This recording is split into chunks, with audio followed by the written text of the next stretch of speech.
ಸುದೀಪ್ ಅವರು ದರ್ಶನ್ ಅವರು ಇಬ್ರು ನಿಮ್ಗೆ ಆತ್ಮೀಯರು. ಅವರಿಬ್ರು ಫ್ರೆಂಡ್ಸ್ ಆಗಿದ್ದಾಗ ನೀವು ಅವ್ರ ಜೊತೆಲಿದ್ರ? ಇಬ್ರು ಫ್ರೆಂಡ್ಸ್. ಇವನಂತೆ ಕಡು ಕೋಪ ಅವನಂತೆ, ಅವ್ರ ಜೊತೆ ಇದ್ದಾಗ ಇವ್ರ ಟಾಪಿಕ್ ಮಾತಾಡಲ್ಲ, ಇವ್ರ ಜೊತೆ ಇದ್ದಾಗ ಅವ್ರ ಟಾಪಿಕ್. ಇವನು ಕಿಂಕರ ಅವ ಭಯಂಕರ ಕಲಹ ಕದನಾನೆ. ಅದು ಬಿಟ್ರೆ ನಿಮ್ಗೆ ಅಂಬರೀಷ್ ಅಣ್ಣ ತುಂಬಾ ಕ್ಲೋಸ್. ಕ್ಲೋಸ್ ಅಂದ್ರೆ ಯಾವ ಥರ ಹೇಳಿ? ಫೋನ್ ಮಾಡ್ರಿ, ಎಲ್ಲ ಇದೆಯಾ ಹಿಂಗೆ ಹಿಂಗೆ ಅಂತ ಕೇಳಿದ್ರು. ಏನಣ್ಣ ಇಡಪ್ಪ ಅಂತ ಅವ್ರು ಏನಾರು ಬೇಕಲ್ಲ ಇಡೋಣ, ನಾನು ಹಂಗೆ ಇಟ್ಬಿಟ್ಟು ಸುಮ್ಮನಾದ.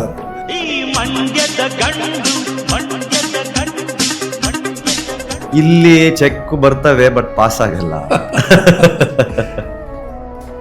ಈಗಲೂ ತೋರಿಸ್ತೀನಿ, 15 ಲಕ್ಷದವರೆಗೂ ನನ್ನ ಚೆಕ್ ಇದೆ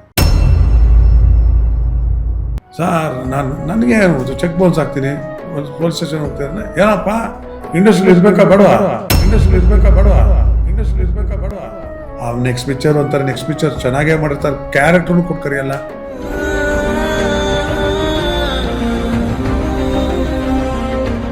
ಮುಗೀತು ಕನ್ನಡ ಇಂಡಸ್ಟ್ರಿ ನಿಮ್ಗೆ ಅನ್ಸುತ್ತಾ?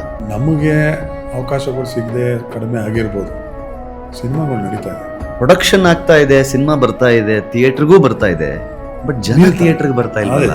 ಅಲ್ಲ, ಆ ಲೆಕ್ಕಾಚಾರತನ ನಿಜವಾಗ್ಲೂ ಒಂದು ಲೆವೆಲ್ಗೆ ಕುಗ್ಗಿದೆ ಕನ್ನಡ ಇಂಡಸ್ಟ್ರಿ, ಎಸ್ಪೆಷಲಿ ಕುಗ್ಗಿದೆ. ಯಾವತ್ತಾದ್ರೂ ಕಣ್ಣೀರ್ ಹಾಕಿದ್ದೀರಿ ಅಣ್ಣ ಲೈಫಲ್ಲಿ? ಹಾಕ್ತಾನೆ ಇರ್ತೀವಿ ಅಂತ ಹೇಳ್ಬೋದು. ಹಾಕಿದ್ವಿ, ಜಾಸ್ತಿ ಕಣ್ಣೀರು ಹಾಕಿದ್ರೆ ನಮ್ಮ ತಾಯ್ತೀವಿ. ತಾಯಿಗೂ ಸಾವು ಆಗುತ್ತೆ ಅನ್ನೋದು ಗೊತ್ತಾಗಿದೆ ಅವಾಗ.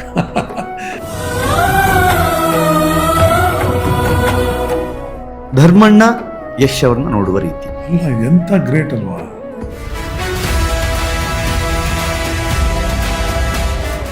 ಇನ್ನ ಎಷ್ಟಿದೆ, ಇನ್ನು ಏನೇನು ಮಾಡ್ಬೋದು. ನಿಜವಾದ ಕನ್ನಡ ಇಂಡಸ್ಟ್ರಿಗೆ ಗ್ರೇಟ್ ಅಸೆಟ್.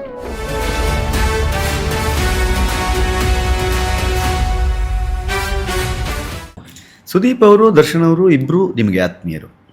ಅವರಿಬ್ರು ಫ್ರೆಂಡ್ಸ್ ಆಗಿದ್ದಾಗ ನೀವು ಅವ್ರ ಜೊತೆಲಿದ್ರ? ಇಬ್ರು ಫ್ರೆಂಡ್ಸ, ಒಟ್ಟೊಟ್ಟಿಗೆ ಮೂರೇ ಜನ. ಅದೇ ದರ್ಶನ್ ಕಾರಲ್ಲೇ 3 ಜನ ಹೋಗಿ ಫೋಟೋ ಇದೆ ನಮ್ಮ 3 ಜನದ್ದು. ಹಿಂಗೆ ಇಟ್ಕೊಂಡು ಇಬ್ರು ಒಟ್ಟಿಗೆ ಹೊಡ್ಕೊಂಡಿದ್ದೆ ಒಂದೇ ಅಮ್ಮರ ಕಾರಿಂದ. ಇದರಲ್ಲಿ ಸುದೀಪ್ ಮನೆಗೆ ಹೋಗ್ತಾ ಇದ್ವಿ, ನಾನು ದರ್ಶನ್ ಒಟ್ಟಿಗೆ ಮನೆಯಿಂದ. ಮತ್ತು ಸುದೀಪ್ ಮನೆಯಿಂದ ನಾನು ಸುದೀಪ್ ದರ್ಶನ್ ಮನೆಗೆ ಹೋಗಿದ್ದೀವಿ. ಸಿಕ್ಕಾಪಟ್ಟೆ ಕ್ಲೋಸ್ ಆಗಿದ್ವಿ ಬಿಡಿ. ಹಂಗೆ ನೋಡೋಕೆ ಹೋದ್ರೆ ಅವರಿಬ್ರು ತುಂಬ ಕ್ಲೋಸ್ ಇದ್ದಾಗ ನಾನೇ ಜಾಸ್ತಿ ಇದ್ದೀವಿ. ಅವರು ಅಷ್ಟು ಕ್ಲೋಸ್ ಆಗಿದ್ದರು ಅವರು. ಆಮೇಲೆ ಮುಂದೆ ಅದು ಏನಾಯಿತು, ಕೆಲವು ಸಲ ನಾನಂತೂ ಓಪನ್ ಆಗಿ ಹೇಳ್ತೀನಿ, ಇಬ್ರಿಗೂ ಒಂದು ಸ್ಟಾರ್ಟಿಂಗಲ್ಲಿ ಟ್ರೈ ಮಾಡಿದೆ ಒಂದು ಮಾಡೋದಕ್ಕೆ ಅಂತ. ಅದು ಯಾವ ಲೆವೆಲ್ಗೆ ಅದು ಅವ್ರ ಇಬ್ರಿಗೂ ಇಂಪ್ಯಾಕ್ಟ್ ಆಗಿತ್ತು ಗೊತ್ತಿಲ್ಲ. ಏನ್ ರೀಸನ್? ಆ ರೀಸನ್ ಕಾರಣವೇ ಗೊತ್ತಿಲ್ಲ ಯಾರಿಗೂ. ಕೇಳ್ಬೇಡ, ಆರಾಮಾಗಿರು ಅಷ್ಟೇ ಬಿಡಪ್ಪ, ಆಯಿತು. ನಾನು ಪ್ರಯತ್ನ ಪಟ್ಟಿದ್ದೀನಿ. ಇದ್ರ ಮೇಲೆ ನೀವು ಯಾವತ್ತು ಒಂದೇ ಆಗೋದು ಅದನ್ನು ಕಾಯ್ತಾ ಇರ್ತೀವಿ. ನಮ್ಮ ಆಸೆ ಅದು, ಅಭಿಮಾನಿಗಳು ಆಸೆ ಅನ್ನೋದೇ. ಅದಾದರೆ ಸಾಕಪ್ಪ ಅಂತ ಹೇಳ್ಬಿಟ್ಟು ಇನ್ನು ಅವ್ರ ಜೊತೆ ಇದ್ದಾಗ ಇವ್ರ ಟಾಪಿಕ್ ಮಾತಾಡಲ್ಲ, ಇವ್ರ ಜೊತೆ ಇದ್ದಾಗ ಅವ್ರ ಟಾಪಿಕ್ ಮಾತಾಡಲ್ಲ. ಹಂಗಾಗಿ ಇವತ್ತಿಗೂ ನಾವು ಇಬ್ರಿಗೂ ಹೋಗೋ ಬರೋ ಫ್ರೆಂಡ್ಸ್ ಆಗಿರೋದು. ಅದು ಬಿಟ್ರೆ ನಿಮ್ಗೆ ಅಂಬರೀಷ್ ಅಣ್ಣ ತುಂಬಾ ಕ್ಲೋಸು. ಕ್ಲೋಸ್ ಅಂದರೆ ಯಾವ ಥರ ಹೇಳಿ? ಅಲ್ಲ, ಇನ್ ದ ಸೆನ್ಸ್ ನೋಡಿ, ಅವಾಗ ಹೇಳಿದ್ನಲ್ಲ ಸುಮಾರು ಡ್ರಾಬ್ಯಾಕ್ಸು. ನಾವು ಲ್ಯಾಂಗ್ವೇಜು ಅವಾಗ ಯೂಟ್ಯೂಬ್ ಗೊತ್ತಿರಲಿಲ್ಲ, ತೆಲುಗು ಅಂದರೆ ಏನು ವ್ಯಾಲ್ಯೂ, ತೆಲುಗಿಲ್ಲ ಅಂದರೆ ಬಂದಿದ್ದ ಆಫರ್ನ ರಿಜೆಕ್ಟ್ ಮಾಡಿದೆ. ಜೊತೆಗೆ ನನ್ನ ದುರಾದೃಷ್ಟನೇ ಇವತ್ತೊಂದು ಲೆಕ್ಕ ತೊಗೊಂಡ್ರೆ ಏಕ್ದಮ್ ಹುಚ್ಚ ಯುವರಾಜ ಸೂಪರ್ ಡೂಪರ್ ಹಿಟ್ಟು. ನಾವೇನು ಗಾಂಧಿನಗರ್ಗೆ ಹೋಗಿ ಚಾನ್ಸ್ ಕೇಳಕ್ಕೆ ಹೋಗಿಲ್ಲ, ಯಾರನ್ನೂ ಇನ್ನೊಂದು ಮಾಡಿಲ್ಲ, ಗೊತ್ತಿಲ್ಲ. ಲೈಫಲ್ಲಿ ಕಷ್ಟ ಅನ್ನೋದೇ ಗೊತ್ತಿಲ್ಲ ನನಗೆ. ಸಡನ್ನಾಗಿ ಇಷ್ಟು ಕ್ಲಿಕ್ ಆಗೋಯ್ತು. ಅಂಬರೀಷ್ ರವಿ ಚೆನ್ನಾಗಿ ಮಾಡಿದೆ ಕಣ ಅಂತಂದ್ರು. ಅವ್ರ ಜೊತೆ ಹೋಗೋದು ನನ್ನ ಬರೀ ಇಷ್ಟೇ. ಯಾರು ಮೆರಿಟಲ್ಲಿ ಪಾಸ್ ಆಗಿರ್ತಾರೆ, ಅಣ್ಣ ಇವ್ರ ಕೆಲಸ ಅವ್ರು ಹಿಂಗೆ ಈ ನನ್ನ ಮಗ ಬಂದ ತಾಂಬರ ಲೆಟ್ರೇಡು, ಅವ್ರು ಅಷ್ಟೇ ಸೈನ್ ಮಾಡೋರು ಕೆಲಸ ಕೊಡಿಸ್ತಾ ಇದ್ದಾರೆ. ಕಿರ್ಲೋಸ್ಕರಲ್ಲಿ 4 ಜನ ಕೆಲಸ ಕೊಡಿ. ಅವ್ರ ಮನೇಲಿ ದೇವ್ರ ಮನೇಲಿ ನನ್ನ ಫೋಟೋ ಅಂಬರೀಷ್ ಅವ್ರ ಫೋಟೋ ಇಟ್ಕೊಂಡು ಪೂಜೆ ಮಾಡೋರು. ಅವತ್ತಿನ ಕಾಲಕ್ಕೆ 2 ಲಕ್ಷ 3 ಲಕ್ಷ ಲಂಚ ಕೊಟ್ಟಿಗೆ ಕೆಲಸ ಸಿಗಬೇಕಿತ್ತು. ಆದರೆ ಅಂಬರೀಷ್ ಅವ್ರ ಹತ್ರ ಒಂದು ಟೆಕ್ನಿಕ್ ಇದೆ. ಅವ್ರದ್ದು ಏನಂದರೆ, ಈಗ ಯಾವ ವ್ಯಕ್ತಿ ಹತ್ರ ಅವ್ರ ಹತ್ರ ಫೋನ್ ಮಾಡಿಸ್ಬೇಕು, ಅವ್ರ ಫೋನ್ ನಂಬರ್ ತೊಗೊಂಡೋಗ್ಬೇಕು. ಫಸ್ಟೇ ತೊಗೊಂಡೋಗಿ ಅವ್ರಿಗೆ ಈ ಮ್ಯಾಟ್ರ್ ಹೇಳಬೇಕು, ಹೇಳಿಸ್ಬೇಕು. ಹಂಗಿದ್ರೆ ಸ್ಪಾಟಲ್ಲಿ ಕೆಲಸ ಆಗುತ್ತೆ ಅಂಬರೀಷ್. ಹೌದಾ? ಕೆಲವು ಸುಮ್ಮನೆ ಬರ್ತಾರೆ, ಸಾರ್ JSS ಕಾಲೇಜಲ್ಲಿ ನಮ್ಗೆ ಒಂದು ಮಗದು ಸೀಟ್ ಬೇಕು ಸರ್, ಆಯ್ತು ಹೇಳ್ತೀನಿ ಹೋಗು ಅಂತಾರೆ. ಅಷ್ಟೇ ಮುಗಿತು. ನೆಕ್ಸ್ಟ್ ಇವ್ರು ವಾಪಸ್ ಹೋಗ್ಬೇಕಲ್ಲ ಕೇಳಕ್ಕೆ, ಕರೆಕ್ಟ್. ಅದು ಮಾಡಲ್ಲ. ಆಮೇಲೆ ಕೆಲವರು ಅಯ್ಯೋ ಅವ್ನು ಮಾಡಲೇ ಇಲ್ಲ ಅನ್ಕೋತಾರೆ. ಹಂಗಲ್ಲ. JSS ಯಾವ ಪ್ರಿನ್ಸಿಪಲ್ ಅವ್ರ ನಂಬರ್ ತೊಗೋಬೇಕು. ಇವ್ರಿಗೆ ಈಗ ಫೋನ್ ಮಾಡಿ ನೀವು ಹೇಳಿದ್ರೆ ನಾನು ಇಂಥ ದಿವಸ ಯಾವುದೋ ದಿವಸ ಬಾ ಅಂತಾರ ಹೋಗ್ತೀನಣ್ಣ ಅಂದರೆ ಹೋದ ಕೆಲಸ ಆಗತ್ತಲ್ಲ. ಕರೆಕ್ಟ್. ನಾನು ಆ ರೀತಿ ಕೆಲಸ ಮಾಡಿಸಿದ್ದೀನಿ ಸುಮಾರು. ಒಂದು. ಎರಡನೇದು, ಈ ಹುಚ್ಚ ಯುವರಾಜ ಎಲ್ಲ ಹಿಟ್ ಆಗಿದ ತಕ್ಷಣ ಏನಾಗೋಯ್ತು ನನಗೆ, ನೀವು ನಮ್ದೇನು ಬಿಟ್ಟರೆ ಬಿಡಿ, 2002ನೇ ಇಸ್ವಿಯಿಂದಾನೇ ಯಾವ ಸಿನಿಮಾ ಒಪ್ಕೊಂಡೆ ಆ ಸಿನಿಮಾ ಸೆಟ್ಟಿಗೆ ಹೋದ್ಮೇಲೆ ಗೊತ್ತಾಗ್ತಿತ್ತು, ಓ ಈ ಸಿನಿಮಾ ನಾನು ಮಾಡ್ತಾ ಇರೋದು ಅಂತ. ಇದು ನಮ್ಮ ಪರಿಸ್ಥಿತಿ. ಓ ಈ ಸಿನಿಮಾ, ಓ ಇದು ಇದ್ರಲ್ಲಿ ಕ್ಯಾರೆಕ್ಟರ್ ಇದು, ಹಾಂ ಓಕೆ ಅಂತ ಅಲ್ಲಿ ಹೋಗಿ ಮೋಲ್ಡ್ ಆಗಿ ಮಾಡ್ತಾ ಇದ್ದಿದ್ದು ನಾವು ಆ್ಯಕ್ಟಿಂಗ್. ಅಷ್ಟು ಬ್ಯುಸಿ ಆಗಿದಾಗ ನಾನು ಅಂಬರೀಷ್ ಅವ್ರ ಹತ್ರ ಚಾನ್ಸ್ ಕೇಳೋ ಅವಕಾಶನೇ ಸಿಗಲಿಲ್ಲ. ಅಂದರೆ ಆ ಪ್ರಮೇಯನೇ ಬರಲಿಲ್ಲ ನನಗೆ. ಅವ್ರ ಜೊತೆ ಸಿನಿಮಾ ಮಾಡಲಿಲ್ಲ. ಆ್ಯಕ್ಟ್ ಮಾಡಿದೆ, ರಾಣ ಅಂತ ಆ್ಯಕ್ಟ್ ಮಾಡಿದೆ. ನಮ್ಮ ಹೆಸರು ನನ್ನ ಮಗನ ಇದರಲ್ಲಿ, ಅದ್ರಲ್ಲಿ ನನ್ನ ಹೆಸರು ಧರ್ಮನೇ. ಅವರು ನನಗೆ ನನ್ನ ಕೈಲೇ ಎಲ್ಲನೂ ಓಡಿಸೋದು ಮಾಡೋದಕ್ಕೆ ಧರ್ಮ ಅಂತ. ಅದೊಂದು ಖುಷಿ ಇದೆ. ಆ್ಯಕ್ಟ್ ಮಾಡಿದ್ದೀನಿ. ನಾನು ಹೇಳ್ತಾ ಇರೋದು ಅವ್ರ ಹತ್ರ ನನಗೆ ಬೇರೆ ಲ್ಯಾಂಗ್ವೇಜಲ್ಲಿ ಆ್ಯಕ್ಟ್ ಕೊಡಿಸೋನಕ್ಕೆ ಬೇರೆ ಲ್ಯಾಂಗ್ವೇಜ್ ಬಗ್ಗೆ ಕಾಮನ್ ಸೆನ್ಸ್ ಇರಲಿಲ್ಲ ನನಗೆ. ಸೆಕೆಂಡ್ ಥಿಂಗು, ಯಾವ ಪಿಕ್ಚರ್ ಚಾನ್ಸ್ ಕೊಡೋಕ್ಕಿಲ್ಲ, ನಾನೇ ಬಿಸಿ ಅಲ್ಲ. ಬರ್ದಿದ್ರೆ ಸಾಕು ಅನ್ನಂಗಿತ್ತು. ಹೀರೋ ಆಗಬೇಕು ಅನ್ನೋದನ್ನ ಕೇಳಬೇಕು ಅನ್ನೋದಕ್ಕೆ ಬರಲೇ ಇಲ್ಲ ನನಗೆ. ಡೈರೆಕ್ಟ್ ರಜನಿಕಾಂತ್ ಹೇಳ್ತೀನಿ ಮಗ, ಚಿರಂಜೀವಿ ಹೇಳ್ತೀನಿ ಮಗ ಮಾಡ ಅಲ್ಲೇ ಹಿಂಗೆ ಅನ್ನೋರು. ಆಯ್ತಾಯ್ತು, ಇದು ಇನ್ನೊಂದು 15 ದಿವಸ ಮುಗಿತಾ, ಇನ್ನು ಹೇಳ್ತೀನಿ 15 ದಿವಸದಲ್ಲಿ ಆಲ್ರೆಡಿ 3 ಸಿನಿಮಾ ರೆಡಿ ಆಗಿರುತ್ತೆ ನನಗೆ ಕ್ಯಾರೆಕ್ಟ್ರು. ಸುದೀಪ್ ಒಂದು ಮಾಡಬೇಕು, ದರ್ಶನ್ ಬಂದೈತೆ, ಹಿಂಗೆ ಬರೋದು ನನಗೆ. ಶಿವಣ್ಣಂದು, ವಿಷ್ಣು ಸರ್ದು. ವಿಷ್ಣು ಸರ್ ಜೊತೆಗೆ ಎಷ್ಟು ಸಿನಿಮಾ ಮಾಡಿದ್ರಿ? ವಿಷ್ಣು ಸರ್ ಜೊತೆ 3 4 ಆಯ್ತು ಅನಿಸುತ್ತೆ. ಒಂದು ಸಾಹುಕಾರ, ಆಮೇಲೆ ಸ್ಕೂಲ್ ಮಾಸ್ಟರ್, ಆಮೇಲೆ ಇನ್ನೊಂದು ತುಂಬ ಚೆನ್ನಾಗಿದೆ. ಅಂದರೆ ಅವ್ರು ಸಾಯೋ ಟೈಮಲ್ಲೇ 2 ಸಿನಿಮಾ ಮಾಡಿದ್ದು. ಬಳ್ಳಾರಿನಾಗ ಅವ್ರದ್ದು ಒಂಥರ ಎಕ್ಸ್ಪೀರಿಯನ್ಸು. ಅವರೇ ಬೇರೆ ಅಲ್ಲ, ಅಂಬರೀಷ್ ಸರ್ಗೂ ಅವ್ರಿಗೂ ಟೋಟಲ್ ಡ್ರಾಸ್ಟಿಕ್ ಚೇಂಜಸ್. ಇವ್ರದೇ ಬೇರೆ ಲೈಫ್ ಸ್ಟೈಲು, ಅವ್ರದ್ದೇ ಬೇರೆ. ಅವ್ರದ್ದು ತುಂಬ ಡಿಸಿಪ್ಲಿನ್. ಅವ್ರು ಎಲ್ಲ ಥರದಲ್ಲೂ ಡಿಸಿಪ್ಲಿನ್. ಅವ್ರನ್ನ ಇದೇ ಸುದೀಪ್ ಅವರು ಹಿಂಗೋ, ಅಂಬರೀಷ್ ವಿಷ್ಣುವರ್ಧನ್ ಹಂಗೆ. ಬಟ್ ಅಂದರೆ ವಿಷ್ಣು ಸರ್, ನಾನು ಸಾಹುಕಾರಲ್ಲಿ ನಮಗೆ ಗೊತ್ತಾಗ್ತಾ ಇರಲಿಲ್ಲ. ಸಾಹುಕಾರಲ್ಲಿ ನಾನು ಒಂಥರ ಕೊರಿಯೋಗ್ರಾಫರ್ ಟೈಮ್ ಅಂತದ್ದು. ಓಕೆ. ಪ್ಲಸ್ ಇದನ್ನು ಆ್ಯಕ್ಟ್ ಮಾಡ್ತಾ ಇದ್ದೆ. ಸೊ ಒಳ್ಳೆ ರೋಲ್ ಮಾಡಿದೆ. ಕಾಂಬಿನೇಷನ್ ನನಗೂ ಅವ್ರ ಕಾಂಬಿನೇಷನ್ 2 ಸೀನ್ ಇತ್ತು. ಸೊ ಹಂಗಾಗಿ ಅವ್ರ ಬಗ್ಗೆ ಗೊತ್ತಾಗ್ತಾ ಇರಲಿಲ್ಲ. ಬಳ್ಳಾರಿನಾಗ ಸ್ಕೂಲ್ ಮಾಸ್ಟರ್ ಫುಲ್ ನಮ್ಮದು ಹೆಡ್ ಟು ಹೆಡ್ ಇದು. ಅದರಲ್ಲಿ ನಿಜವಾಗ್ಲೂ ನೋಡಿ, ನಾನು ಹೇಳಿದ್ದೀನಿ ಸುಮಾರು ಕಡೆ, ಅಷ್ಟು ಹೆಸರು ಮಾಡಿದ್ದಾರೆ. ಅಷ್ಟು ಸಿನಿಮಾಗಳು ಬರೀ ಹೀರೋ ಆಗಿ ಮಾಡಿರೋದು ಅವರು. ಅಷ್ಟು ಆಮೇಲೆ ಏನು ಅಭಿಮಾನಿ ಬಳಗ. ಏನು ಅವ್ರಿಗೇನು 8 ಗಂಟೆ 9 ಗಂಟೆಗೆ ಬಂದರು ಏನು ಈಗ ರೆಡಿಯಾಗಿ ಕಾಯ್ಬೋದು. 8 ಗಂಟೆ 7:45 ವಿತ್ ಮೇಕಪ್ಪು ರೆಡಿ ಇದ್ದು ಆಲ್ರೆಡಿ ಸೀನ್ಸ್ನೆಲ್ಲ ಸ್ಟಡಿ ಮಾಡ್ಕೊಂಡು ಬಂದಿರೋರು. ಏನು ಮಾಡ್ತಾರೆ, ರೆಡಿಮಾ ಅನ್ನೋರು. ಎಷ್ಟು ಖುಷಿ ಆಗೋಗುತ್ತಾ. ಅದೊಂದು ಅಬ್ಸರ್ವ್ ಮಾಡಿದೆ. ಇನ್ನೊಂದು ಬಳ್ಳಾರಿನಾಗ ಶೂಟಿಂಗ್, ಇದನ್ನು ಮಾತ್ರ ನಾನು ಹೇಳಲೇಬೇಕು. ಪಾಪ ನಾನು ತುಂಬ ಬೈಕ್ ಕೊಡೋದು ಪ್ರೊಡ್ಯೂಸರ್ಸ್ನ. ಇಂಥ ದೊಡ್ಡ ದೊಡ್ಡ ಹೀರೋಗಳು, ಸುದೀಪ್ ಬಾಲಿ, ದರ್ಶನ್ ಆಗಲಿ, ನಮ್ಮ ವಿಷ್ಣು ಸರ್, ಇಂಥವ್ರನ್ನೆಲ್ಲ ಹಾಕ್ಕೊಂಡಾಗ ಆದಷ್ಟು ನೋಡಿ ತಮಿಳು ತೆಲುಗುಲೆಲ್ಲ ಯಾಕೆ ಇವತ್ತಿಗೂ ಹೀರೋಗಳಿಗೆ ಹಂಗೆ ಸಾಯ್ತಾರೆ. ವಿಜಯ್ CM ಮಾಡ್ಬಿಟ್ರು. ಕಾರಣ ಇಷ್ಟೇ, ಶೂಟಿಂಗ್ಗಳು ಯಾವತ್ತೂ ಬಿಟ್ಟಿ ಜಾಗದಲ್ಲಿ ಮಾಡಲ್ಲ. ಅಲ್ಲಿ ತಮಿಳಾಗಲಿ ತೆಲುಗು ಅವರಾಗಲಿ ಸ್ಟುಡಿಯೋಗೆ ಖರ್ಚು ಮಾಡ್ತಾರೆ. ಸ್ಟುಡಿಯೋಲಿ ಸೆಟ್ ಆಗ್ತಾರೆ. ಆ ಥರ ಇಡೀ ಏರಿಯಾ ಸೆಟ್ ಹಾಕ್ತಾರೆ. ಒಂದು ಏರ್ಪೋರ್ಟ್ ಸೆಟ್ ಹಾಕ್ತಾರೆ. ರೈಲ್ವೆ ಸ್ಟೇಷನ್ ಸೆಟ್ ಹಾಕ್ತಾರೆ. ಇಲ್ಲೇನಾದ್ರು ಸಿಕ್ತು ಅಂದರೆ ಒರಿಜಿನಲ್ ಸ್ಟೇಷನ್ ಮಾಡ್ತಾರೆ ಶೂಟಿಂಗು. ಆ ಜನನೇ ಅವಾಯ್ಡ್ ಮಾಡೋಕ್ಕಾಗತ್ತಾ? ಯಾಕೆ ಅಂತ ಹೇಳ್ತಾ ಇದ್ದೀನಿ ಕೇಳಿ. ಇದು ನಂಗೆ ಆಗಿದ್ದು ಎಕ್ಸ್ಪೀರಿಯೆನ್ಸು. ಪಾಪ ಮೈಸೂರಲ್ಲಿ ಒಂದು ಕಾಂಪೌಂಡ್, ಅದು ಸಿಟಿಲೇ, ಮೈಸೂರು ಚಿಕ್ಕದು, ನಿಮಗೆ ಫುಲ್ಲು ಜನ ತುಂಬಿಟ್ಟಿದ್ದಾರೆ. ಇವರು ಬಳ್ಳಾರಿನಾಗ ಬಳ್ಳಾರಿ ಭಾಷೆ ಅದು. ಎದಕ್ರಿ ಸರ್ ಹಿಂಗೆ ಮಾಡ್ಕೋದು ಆ ಥರ. ಆ ಪರ್ಫಾರ್ಮೆನ್ಸ್ನ ಅವ್ರು ಎಷ್ಟು ಹೋಮ್ವರ್ಕ್ ಮಾಡ್ತಾಯಿದ್ರು ಗೊತ್ತಾ. ಪಕ್ಕಾನೇ ಕೂತಿದ್ದೀನಿ, ದದಾ ದದಾ ದದಾ ಅಂತ ಕಿರಿಸ್ತಾ ಇದ್ದಾರೆ. ಬಟ್ ಇವ್ರಿಗೆ ನಿಜವೂ ಕೇಳಿಸ್ಕೊಳ್ಳದೆ ನಾಟಕ ಮಾಡ್ತಿಲ್ಲ. ಜಾನ್ಕಿ ಉಡಲ್ಲ, ಅವ್ರದ್ದು ಭಾಷೆ ಪ್ರಾಕ್ಟೀಸ್ ಮಾಡ್ತಾ ಇದ್ದಾರೆ.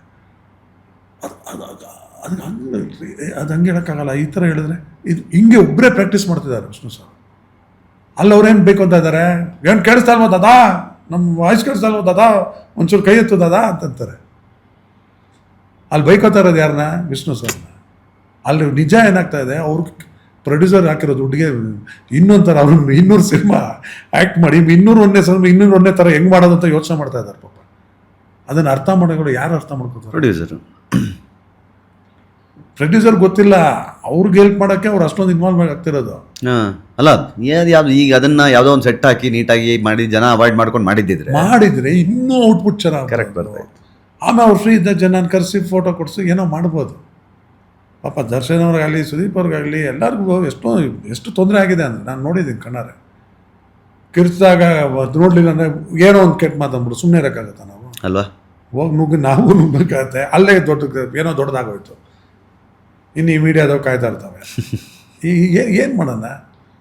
ಮಾನವನೂ ಉಳಿಸ್ಕೋಬೇಕು, ಮರ್ಯಾದೆನೂ ಉಳಿಸ್ಕೋಬೇಕು, ಬೈಸ್ಕೊಬೇಕು, ಎಲ್ಲನೂ ಅನುಭವಿಸ್ಬೇಕು ಒಬ್ಬ ನಟ ಅಂದರೆ. ಇಷ್ಟು ಕಷ್ಟ ಇದೆ. ಅದನ್ನೇ ನಾನು ಹೇಳಿದ್ದು, ಬೇರೆ ಲ್ಯಾಂಗ್ವೇಜಲ್ಲಿ ಕೊಡೋವಂಥ ಆ್ಯಕ್ಟರ್ಸ್ಗೆ ಮಾಡೋವಂಥ ಪ್ರೊಡಕ್ಷನ್ಗೆ ಮೇಂಟೆನೆನ್ಸ್ಗೆ ನಿಜವಾಗ್ಲೂ ಇಲ್ಲಿ ತುಂಬ ಕಲಿಬೇಕು ನಮ್ಮವರು. ಮೇಜರ್ ಸೀನ್ಗಳು ಇದ್ದಾಗ ಅದನ್ನು ಎಲ್ಲಿ ಮಾಡಬೇಕು ಅಲ್ಲಿ ಮಾಡಿದ್ರೇ ಚೆನ್ನಾಗಿ ಬರೋದು. ಅಂಥ ಇದನ್ನು ಸಿಕ್ಬಿಡ್ತು, ಯಾವುದೋ ಜಾಗ ಸಿಕ್ಬಿಡ್ತು, ಒಂದು ಪಬ್ಲಿಕ್ನೂ ಬಿಟ್ಬಿಟ್ಟು ಅವ್ರನ್ನ ಅವಾಯ್ಡು ಮಾಡೋಲ್ಲ. ಅವ್ರು ಬಂದಾಗ ನಾವು ನನಗೆ ಕಾನ್ಸಂಟ್ರೇಷನ್ ಹೋಯ್ತು ಅಂತ ಬೈಕೊಂಡ್ರೆ ಪಾಪ ಆ ಪಬ್ಲಿಕ್ಗೆ ಏನು ಗೊತ್ತಿರುತ್ತೆ, ಅವರು ನೊಂದ್ಕೊತಾರೆ. ಕರೆಕ್ಟ್. ಅವನು ಅಭಿಮಾನದಿಂದ ಬಂದಿದ್ದ ಅವ್ನಿಗೆ ಏನು ಗೊತ್ತು, ಅವ್ರು ಏನಪ್ಪ ಇನ್ವಾಲ್ವ್ ಆಗಿ ಪ್ರಾಕ್ಟೀಸ್ ಮಾಡ್ತಿದ್ದಾರೆ ಅಂತ ಎಲ್ಲಿ ಗೊತ್ತು? ನಿಜ.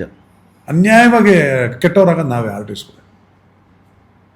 ಇದು ನಮ್ಮ ವಿಷ್ಣು ಸರ್ ಜೊತೆ ಆಗಿದ್ದಂಥ ಎಕ್ಸ್ಪೀರಿಯನ್ಸ್. ನಾನು ಸಾಕಷ್ಟು ಜನರ ಪಾಡ್ಕ್ಯಾಸ್ಟು ಇಂಟರ್ವ್ಯೂಸ್ ಮಾಡಿದ್ದೀನಿ. ಸುಮಾರು ಜನ ಹೇಳೋದು, ಇಲ್ಲಿ ಚೆಕ್ ಬರ್ತವೆ ಬಟ್ ಪಾಸ್ ಆಗಲ್ಲ. ಈಗಲೂ ತೋರಿಸ್ತೀನಿ, 15 ಲಕ್ಷದವರೆಗೂ ನನ್ನ ಹತ್ರ ಚೆಕ್ ಇದೆ. ನಮ್ಮ ಚೇಂಬರ್ ಯಾವ ಥರ ಅಂದರೆ, ಈಗ ಹೆಂಗೆ ಅಂತ ಗೊತ್ತಿಲ್ಲ, ಚೇಂಬರ್ ಸಪೋರ್ಟ್ ಇದೆ. ಆವಾಗಿದ್ದಂಥ ಟೈಮಲ್ಲಿ ಸರ್ ನನಗೆ ಚೆಕ್ ಬೌನ್ಸ್ ಆಗ್ತೀನಿ, ಪೊಲೀಸ್ ಸ್ಟೇಷನ್ ಹೋಗ್ತೀನಿ ಅಂದರೆ, ಏನಪ್ಪ ಇಂಡಸ್ಟ್ರಿಲಿ ಇರಬೇಕಾ ಬೇಡವಾ, ಏನಾಯಿತು ನೆಕ್ಸ್ಟ್ ಪಿಕ್ಚರಲ್ಲಿ ಇದು ಮಾಡ್ತಾರೆ ಇರು ಅಂತ ಚೇಂಬರಿಂದನೇ ಫೋನ್ ಬರೋದು ನಮಗೆ. ನಾವು ಯಾರು ಆರ್ಟಿಸ್ಟ್ಗಳು ಯಾವ ಪ್ರೊಡ್ಯೂಸರ್ ಮೇಲೂ ಕೊಟ್ಟಿಲ್ಲಪ್ಪ, ಕಂಪ್ಲೇಂಟ್ ಕೊಡೋಕ್ಕಾಗಿಲ್ಲ. ನೆಕ್ಸ್ಟ್ ಪಿಕ್ಚರ್ ಅಂತಾರೆ, ನೆಕ್ಸ್ಟ್ ಪಿಕ್ಚರ್ ಚೆನ್ನಾಗೇ ಮಾಡಿರ್ತಾರೆ, ಕ್ಯಾರೆಕ್ಟ್ರೂ ಕೊಟ್ಟು ಕರೆಯಲ್ಲ. ಹೆಂಗಾಗ್ಬೇಕು ನಮ್ಗೆ ಆವಾಗ? ಅದು ಬಂದಿಲ್ಲ, ಇದು ಕೊಡಲ್ಲ. ಸೇಮ್ ಪ್ರೊಡ್ಯೂಸರು ನೆಕ್ಸ್ಟ್ ಪಿಕ್ಚರು ಮಾಡಿರ್ತಾನೆ, ಬಟ್ ನಿಮಗೆ ಕರೆದಿರಲ್ಲ. ಅಲ್ಲಿ ಬೇರೆ ಡಬ್ಬಿಂಗ್ ಮಾಡ್ಬೇಕು ಇವ್ರಿಗೆ. ಅಲ್ಲ, ಮತ್ತೆ ಅವ್ರಿಗೆ ಬೇರೆಯವ್ರಿಗೆ ಕೊಡ್ಬೇಕಲ್ಲ ಚೆಕ್. ಎಲ್ಲರೂ ಹಂಗಲ್ಲ, ಕೆಲವರು ಇಂಡಸ್ಟ್ರಿಯ ಮರ್ಯಾದೆ ಅಂತ ತೆಗಿತಾರೆ. ನಾನು ಹೇಳಿದ ಚೆಕ್ ನಮ್ಮ ಅಷ್ಟಿದೆ. ಒಂದು 3-4 ಪ್ರೊಡ್ಯೂಸರ್ಸ್, ಜಾಸ್ತಿ ಏನು ಪ್ರೊಡ್ಯೂಸರ್ಸ್ ಅಲ್ಲ, ರೆಗ್ಯುಲರ್ ಮಾಡ್ತಾ ಇದ್ದಂಥ ಪ್ರೊಡ್ಯೂಸರ್ಸ್ ಅವರು. ಹಿಂಗೆ ಆಮೇಲೆ ಯಾವಾಗ ನಾವು ಡೇ ಪೇಮೆಂಟ್ ಆರ್ಟಿಸ್ಟ್ ಅಂತ ಬಂದಾಗ ಅವಾಗೆಲ್ಲ ಪ್ಯಾಕೇಜ್ ಮಾಡ್ತಾ ಇದ್ರಿ. ಫಸ್ಟ್ ಪ್ಯಾಕೇಜ್ ಆದಾಗ ಏನಾಗೋಯ್ತು, ನೀವು 15 ದಿವಸ ಶೂಟಿಂಗ್ ಹೋಗಿ ಮಾಡಿ ಮುಗಿಸಿದ್ಮೇಲೆ ಯಾರೋ ಕೈಲಿ ಫೋನ್ ಮಾಡಿಸೋದು, ಡಬ್ಬಿಂಗ್ ಒಂದು ಮಾಡಮ್ಮ, ನಾನು ಕೊಡಿಸ್ತೀನಿ ಮಾಡಮ್ಮ ಅನ್ನೋದು. ಆ ಮನುಷ್ಯ ಹೇಳಿದವ್ರು ಮತ್ತೆ ಫೋನ್ ಎತ್ತಲ್ಲ, ಅದು ಬೇರೆ ವಿಚಾರ. ಮಾಡಮ್ಮ ಇರಲಿ ಆಗಲ್ಲ, ಅಲ್ಲಿ ಮುಗಿಸಿದ್ರೆ ಮುಗೀತು ಸಿನಿಮಾ ರಿಲೀಸು ಅಷ್ಟೇ. ಯಾರ ಹತ್ರ ಗಲಾಟೆ ಮಾಡ್ತೀರಿ? ಸಕ್ಸಸ್ ಆದರೂ ಕೊಡಲ್ಲ, ದುಡ್ಡು ಕೊಟ್ಟಿಲ್ಲ. ನಾವೆಲ್ಲ ಬೇರೆ ಎಲ್ಲ ಥರನೂ ಅನುಭವಿಸಿ ಬಂದಿರೋರು ನಾವೆಲ್ಲ ಆರ್ಟಿಸ್ಟ್ಗಳು. ನಮ್ಮದು ಇದೆಯಲ್ಲ 2000ಇಂದ 2010 ಬಂದವರು ಒಂದೊಂದಲ್ಲ ಅನುಭವಿಸಿದ್ರು. ಈಗಿರೋ ಆರ್ಟಿಸ್ಟ್ಗಳಿಗೆ ಏನು ಪೇಮೆಂಟ್ ಲೆಕ್ಕನೇ ಇಲ್ಲ. ಈಗ ಬೆಳಗ್ಗೆ ಹೋದ್ರೆ ಸಾಯಂಕಾಲದೊಳಗೆ ಕೊಟ್ಬಿಟ್ಟಿರ್ತಾರೆ. ಅದರಲ್ಲೂ ಕೆಲವರು ಬಗ್ನಿ ಮಾಡೋರು ಇದ್ದಾರೆ, ಇಲ್ಲ ಅಂತಲ್ಲ, ಆದರೆ ಇದ್ದಾರಂತೆ. ನಮ್ಮ ಹತ್ರ ಇಲ್ಲ, ಬಟ್ ಇದ್ದಾರೆ ಆ ಥರ ಪ್ರೊಡ್ಯೂಸರ್ಸು ಇದ್ದಾರೆ. ಪಾಪ ನಂಬಿಸಿ ಕೊಡದೆ ಕಳಿಸೋವಂಥ ಡೈರೆಕ್ಟ್ರುಗಳು ಇದ್ದಾರೆ, ಪ್ರೊಡ್ಯೂಸರ್ಸು, ಮ್ಯಾನೇಜರ್ಗಳು ಎಲ್ಲ ಇದ್ದಾರೆ. ಎಲ್ಲ ಥರ ನೋಡಿ ಬಂದಿರೋರು ನಾವು ಅಷ್ಟೇ ನೋಡ್ತಾ ಇದ್ದೀವಿ. ಇವತ್ತಿನ ಇಂಡಸ್ಟ್ರಿ ಸಿನಿಮಾಗಳು ಹಿಟ್ ಆಗ್ತಾ ಇಲ್ಲ, ಸಕ್ಸಸ್ ರೇಟ್ ಸಿಕ್ಕಾಬಟ್ಟೆ ಕಮ್ಮಿ. ಸಿಕ್ಕಾಬಟ್ಟೆ ಅಂದರೆ 300 ಸಿನಿಮಾ ರಿಲೀಸ್ ಆದರೆ 1-2 ಹಿಟ್ಟು. ಈ ಥರದ ಪರಿಸ್ಥಿತಿಯಲ್ಲಿ ಚಿತ್ರರಂಗ ಇದೆ. ಕೆಲವರು ಹೇಳ್ತಾರೆ ಇಂಡಸ್ಟ್ರಿನೇ ಮುಗಿದೋಯ್ತು, ಇಂಡಸ್ಟ್ರಿ ಟೈಮ್ ಇನ್ನು ಕನ್ನಡ ಇಂಡಸ್ಟ್ರಿಯಲ್ಲಂತೂ ನಿಮಗೆ ಬೇರೆ ಲ್ಯಾಂಗ್ವೇಜ್ ಆದರೂ ಅಟ್ಲೀಸ್ಟ್ OTTಗಳಲ್ಲಿ ಸ್ಯಾಟಲೈಟ್ಗಳಲ್ಲಿ ಏನೋ ಒಂದಿಷ್ಟು ರಿಕವರ್ ಮಾಡೋ ಪ್ರಯತ್ನವನ್ನು ಮಾಡ್ತಾ ಇದ್ದಾರೆ. ಕನ್ನಡದಲ್ಲಿ ಸ್ಯಾಟಲೈಟ್ ಪರ್ಚೇಸೂ ಇಲ್ಲ, OTTಯಲ್ಲೂ ಸಿನಿಮಾಗಳನ್ನ ಪರ್ಚೇಸ್ ಮಾಡಲ್ಲ, ಥಿಯೇಟ್ರಿಗಂತೂ ಜನ ಬಂದು ಸಿನಿಮಾ ನೋಡ್ತಿಲ್ಲ. ಮುಗೀತು ಕನ್ನಡ ಇಂಡಸ್ಟ್ರಿ. ನಿಮ್ಗೆ ಹಂಗೆ ಅನ್ಸುತ್ತಾ? ಇಲ್ಲ ನೋಡಿ, ನಮಗೆ ಅವಕಾಶಗಳು ಸಿಗದೆ ಕಡಿಮೆ ಆಗಿರ್ಬೋದು, ಸಿನಿಮಾಗಳು ನಡೀತಾ ಇದೆ. ಸಿನಿಮಾ ಯಾರೂ ಭಯಪಟ್ಟಿಲ್ಲ, ಶೂಟಿಂಗ್ಗಳು ಖಂಡಿತವಾಗ್ಲೂ ನಡೀತಿದೆ. ಸಿಕ್ಕಾಪಟ್ಟೆ ಬ್ಯುಸಿ ಇದೆ ಇಂಡಸ್ಟ್ರಿ, ಇಲ್ಲ ಅಂತಲ್ಲ. ಆಮೇಲೆ ತುಂಬ ಚೆನ್ನಾಗೇ ಸಿನಿಮಾ ಶೂಟಿಂಗು ಚೆನ್ನಾಗಿ ಮಾಡಿದ್ದಾರೆ. ಅಂದರೆ ಖರ್ಚು ಮಾಡಿ ಸಬ್ಜೆಕ್ಟಿಗೆ ತಕ್ಕಂತೆ ಬಜೆಟು ಮಾಡ್ತಾ ಇದ್ದಾರೆ. ಪ್ರಾಬ್ಲಮ್ ಏನಂದರೆ, ಅದು ಸರಿನೋ ತಪ್ಪ ನನಗೆ ಗೊತ್ತಿಲ್ಲ. ಯಾವಾಗ ಮೋಸ್ಟ್ ಸಕ್ಸಸ್ಫುಲ್ ಸಿನಿಮಾ, ಈಗ 200 ಕೋಟಿ 300 ಕೋಟಿ ಬಜೆಟ್ ಕೊಟ್ಟು ಸಿನಿಮಾ ಯಾವುದಾದ್ರು ಬಂತು, ಅದಾಯಿತು. ಅದು ಬಂದಾದಮೇಲೆ ಆನೆಸ್ಟಾಗಿ 5 ಕೋಟಿ 10 ಕೋಟಿ ಖರ್ಚು ಮಾಡಿ ಸೂಪರ್ ಆರ್ಟಿಸ್ಟ್ಗಳನ್ನ ಹಾಕಿ ಎಲ್ಲ ಮಾಡಿದ್ರು ಥಿಯೇಟ್ರಿಗೆ ಜನ ಫಿಕ್ಸ್ ಆಗ್ತಾ ಇದ್ದಾರೆ. ಅವ್ರದ್ದು ಬರ್ತಲ್ಲ, ಅದು ನೋಡೋಣ, ಇನ್ನು ಮಿಕ್ಕಿ ಸಿನಿಮಾಗಳು ನೋಡೋದೇ ಬೇಡ, ಟೈಮ್ ಬೇಡ ನೋಡೋಣ, ಹಿಂಗಾಗ್ತಿದೆ. ಇದೇ ಪ್ರಾಬ್ಲಮ್ಮು ನಮಗೆ 2005ಇಂದ 2015 ಒಳಗೆ ಒಂದಷ್ಟು ಆಯಿತು. ಏನಂದರೆ ಯಾರ್ಯಾರು ಬೇರೆ ರೀತಿಲೆಲ್ಲ ಹೆಸರು ಮಾಡಿದ್ರು ದುಡ್ಡಲ್ಲಿ, ಆಮೇಲೆ ಹೀರೋ ಆದರು. 55 ವರ್ಷದಲ್ಲಿ ಹೀರೋ ಆದರು, ಹೆಸರುಗಳು ಬೇಡ, ಅವರೆಲ್ಲ ಹೀರೋ ಆದರು. ಇಬ್ಬರಿಬ್ರು ಹೀರೋಯಿನ್ ಹಾಕ್ಕೊಂಡು ಹೀರೋ ಆದರು. ಚೆನ್ನಾಗಿ ಏನಾಗುತ್ತೆ, ಥಿಯೇಟ್ರಿಗೆ ಒಂದ್ಸಲಿ ಕನ್ನಡ ಸಿನಿಮಾ ಅಂದಾಗ ಕನ್ನಡ ನೋಡ್ಬೇಕಪ್ಪ ಅಂತ ಈಗ ನೀವು ಮತ್ತೆ ಹೇಳೋದಲ್ಲ, ಬೇರೆ ಲ್ಯಾಂಗ್ವೇಜಲ್ಲಿ ಯಾವುದೇ ಸಿನಿಮಾಗೋರು ಅಟ್ಲೀಸ್ಟ್ ಕಂಟೆಂಟ್ ಚೆನ್ನಾಗಿರುತ್ತೆ, ಕರೆಕ್ಟ್ ಕತೆ ಇರುತ್ತೆ. ಆಮೇಲೆ ಆ್ಯಕ್ಟ್ ಮಾಡೋನು ಹೀರೋ ಅಂದರೆ ಹೀರೋ ಥರನೇ ಅಟ್ಲೀಸ್ಟ್ ಒಂದು ಇದಿರ್ತಾನೆ, ಪರ್ಫಾರ್ಮರ್ ಇರ್ತಾನೆ. ಇಲ್ಲಿ ಏನಾಗುತ್ತೆ, ದುಡ್ಡಿದ್ದವರೆಲ್ಲ ಹೀರೋ ಆಗ್ಬಿಟ್ರು. ಅದು ಮುಂಗಾರು ಮಳೆ ಹಿಟ್ಟಾದ್ಮೇಲಂತೂ ಯಾರ್ಯಾರೋ ಬಂದರು ಇಂಡಸ್ಟ್ರಿ ಒಳಗೆ, ಸಿಕ್ಕಾಪಟ್ಟೆ. ಆಮೇಲೆ ಇಂಡಸ್ಟ್ರಿಲೇ ಇದ್ದವರು ಅವಾಗ ನಾನು ಮಾಡೋಕ್ಕಾಗಲಿಲ್ಲ ಅಂತ ವಯಸ್ಸಾದ್ಮೇಲೆ ಹೀರೋಗಳಾಗ್ಬಿಟ್ಟು ನೋಡಿ ಗೊತ್ತು ಇದೆಲ್ಲ ನನಗೆ ಡೈಜೆಸ್ಟ್ ಮಾಡ್ಕೊಳಕ್ಕಾಗಲಿಲ್ಲ ನನಗೆ. ಯಾಕೆ ಬೇಕು ಈ ಥರ? ಆಮೇಲೆ ಏನಾಗೋಯ್ತು, ಇದನ್ನು ಆಡ್ಕೊಳಕ್ಕೆ ಸ್ಟಾರ್ಟ್ ಆಗೋಯ್ತು ಜನ ಹಾಕಿರೋರು. ನಮಗೆ ನಮ್ಮ ಹತ್ರನೇ ಎಷ್ಟೋ ಜನ ಬೈದು ನಗೆ ಪಾಠ ಮಾಡೋದು. ನಾವು ಅದಕ್ಕೆ ಬರಲ್ಲ, ಟಿ ವಿಲಿ ಬಂದಮೇಲೆ ಡಿಸೈಡ್ ಆದಮೇಲೆ ಚೆನ್ನಾಗಿದ್ದರೆ ಇನ್ನೊಂದ್ಸಲ ರಿಪೀಟ್ ಮಾಡ್ಕೊಂಡು ನೋಡ್ತೀವಿ, ಹಂಗೆ ಬಂದ್ಬಿಟ್ರು. ಇದು ನಮ್ಮ ಇಂಡಸ್ಟ್ರಿದು. ಖಂಡಿತವಲ್ಲೂ ಇಂಡಸ್ಟ್ರಿ ಬಿದ್ದಿಲ್ಲ. ನಾನೇ ಕೇಳ್ತೀನಲ್ಲ, ಎಷ್ಟು ಸಿನಿಮಾ ಶೂಟಿಂಗು ಮುಹೂರ್ತಗಳು, ಪ್ರೊಡಕ್ಷನ್ ಆಗ್ತಾ ಇದೆ, ಸಿನಿಮಾ ಬರ್ತಾ ಇದೆ, ಥಿಯೇಟ್ರಿಗೂ ಬರ್ತಾ ಇದೆ, ಬಟ್ ಜನ ಥಿಯೇಟ್ರಿಗೆ ಬರ್ತಾ ಇಲ್ಲ. ಜನ ಥಿಯೇಟ್ರಿಗೆ ಬರ್ತಾರೆ. ಆಯ್ದ ಕೆಲವು ಹೀರೋಗಳಿಗೆ ಮಾತ್ರ ಸಿನಿಮಾ, ಅವರ ಅಭಿಮಾನಿಗಳು ಅವ್ರ ಥಿಯೇಟ್ರನ್ನ ಫಿಲ್ ಮಾಡಿಸ್ಕೊತಾರೋ ಅಥವಾ ಓಪನಿಂಗಲ್ಲಿ ಒಳ್ಳೆ ಓಪನಿಂಗ್ ಕೊಡ್ತಾರೋ ಆಯಿತು. ಅದಿಲ್ಲ ಅಂತಂದರೆ ಸಣ್ಣ ಪುಟ್ಟ ಸಿನಿಮಾಗಳು ನಿಲ್ಲಿಸ್ಕೊಳ್ಳೋಕ್ಕೆ ಆಗ್ತಿಲ್ವಲ್ಲ. ಅದಕ್ಕೆ ನಾನು ನಿಮಗೆ ಕೇಳಿದೆ, ಚಿತ್ರರಂಗ, ಕನ್ನಡ ಚಿತ್ರರಂಗ ಎಲ್ಲೋ ಒಂಥರ ಅವನತಿ ಅಂಚಿಗೆ ಬಂದ್ಬಿಡ್ತಾ ಅಂತ. ಅಲ್ಲ, ಆ ಲೆಕ್ಕಾಚಾರವನ್ನು ನಿಜವಾಗ್ಲೂ ಒಂದು ಲೆವೆಲ್ಗೆ ಕುಗ್ಗಿದೆ. ನಮ್ಮ ಕನ್ನಡ ಇಂಡಸ್ಟ್ರಿ ಎಸ್ಪೆಷಲಿ ಕುಗ್ಗಿದೆ. ಭಾಳ ಕಷ್ಟ ಆಗ್ತಾಯಿದೆ. ತುಂಬಾ ನಾವು ಈಗ ನಾನು ನೋಡ್ತಾ ಇದ್ದೀನಲ್ಲ, ನಮ್ಮ ಕ್ಯಾಟಗರಿಲೇ ಮಾಡಿದಂಥ ಕೆಲವು ಆರ್ಟಿಸ್ಟ್ಗಳು ನಮಗೆ ಫೋನ್ ಮಾಡ್ತಾರೆ ಪಾಪ ಪರಿಸ್ಥಿತಿಗಳು. ನಾವೇ ನಿಜವಾಗ್ಲೂ ಶಾಕ್ ಆಗುತ್ತೆ ಇವೆಲ್ಲ ಕೇಳಿದ್ರೆ. ನೀವು ಇವ್ರು ಫೋನ್ ಮಾಡಿದ್ರ, ಅಯ್ಯೋ ಇವ್ರು ಹಿಂಗ, ಇವ್ರ ಸ್ಥಿತಿ ಹಿಂಗ, ಏನಪ್ಪ ಅಂತ ಅನಿಸುತ್ತೆ. ಎಷ್ಟು ಮೋಸ ಇದೆ ಅಂದರೆ ನಮ್ಮಲ್ಲಿ. ಆಮೇಲೆ ನಾವು ಏನೋ ಒಂದು ಹೆಸರು ಮಾಡಿರ್ತೀವಿ, ಆ ಸೆಟ್ಟಲ್ಲಿ ಗೊತ್ತಿಲ್ಲದೆ ಡೀಸೆಂಟಾಗಿರೋನು ಕ್ರೂರಿ ಮಾಡ್ತಾರೆ, ಹಂಗೆ ಟ್ರೀಟ್ಮೆಂಟಲ್ಲಿ ಒಂದು ಹುಡುಗಾಟ ಆಡೋಕ್ಕೆ ಹೋಗ್ತಾರೆ, ಉಗಿಸ್ಕೊಂಡು ಆಮೇಲೆ ಸರಿ ಹೋಗ್ತಾರೆ.